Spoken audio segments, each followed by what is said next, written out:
Você sabia que a ciência já foi usada para justificar o racismo? Durante séculos, teorias consideradas científicas ajudaram a sustentar desigualdades e violências em todo o mundo. E hoje, vamos entender como surgiu o racismo científico, quais ideias o sustentaram e como ele impactou sociedades ao longo de toda a história. E mais, vamos mostrar como essas teorias foram desmentidas pela ciência e por que seus efeitos ainda estão presentes hoje.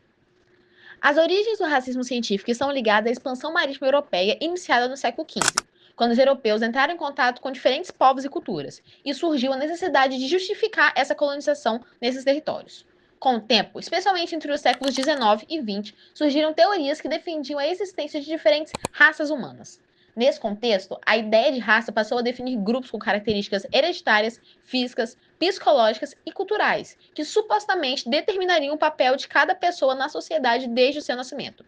Essas ideias ganharam força com as perspectivas evolucionistas e o chamado darwinismo social, que tentava aplicar a lógica da evolução às sociedades humanas.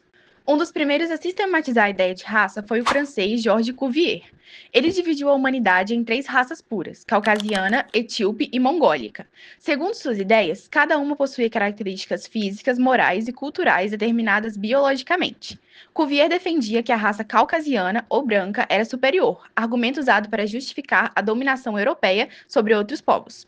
Influenciado por essas ideias, Arthur de Gobineau defendia que a miscigenação era prejudicial.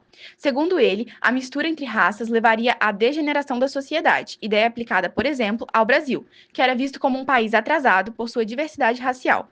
Outro nome importante foi o médico César Lombroso. Lombroso acreditava que era possível identificar criminosos com base em características físicas, como o formato de nariz e olhos. Na prática, isso significa que uma pessoa poderia ser julgada apenas por sua aparência, reforçando preconceitos e injustiças.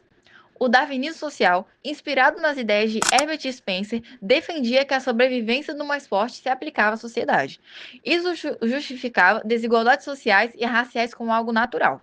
A partir dessas ideias, o cientista Francis Galton criou a eugenia. A eugenia defendia a reprodução seletiva para melhorar a humanidade, controlando quem deveria ou não ter filhos.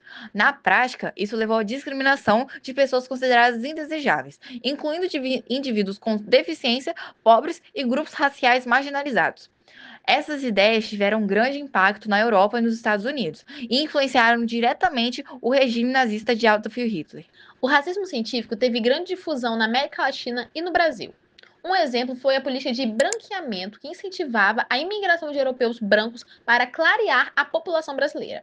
Essa política era vista como forma de progresso, baseada na falsa ideia de superioridade racial. No geral, essas teorias justificavam a escravidão dos povos africanos, a colonização e exploração de territórios, a segregação racial e práticas violentas como esterilizações forçadas. Apesar de terem sido tratadas como científicas, essas teorias eram baseadas em preconceitos e interesses políticos. Com o avanço da genética, ficou comprovado que todos os seres humanos compartilham mais de 99% do mesmo material genético. Hoje, a ciência reconhece que a raça é uma construção social, sem base biológica.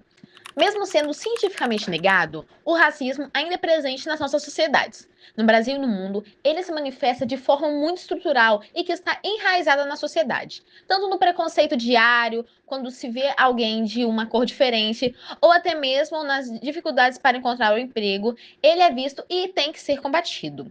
Isso não é um papel apenas do Estado, mas também de nós, como parte da sociedade, que temos que entender e desfazer esses ideais errôneos e que são levados para frente. Que nós possamos entender o passado para construir uma sociedade mais digna e igualitária, retirando todos os estigmas presentes.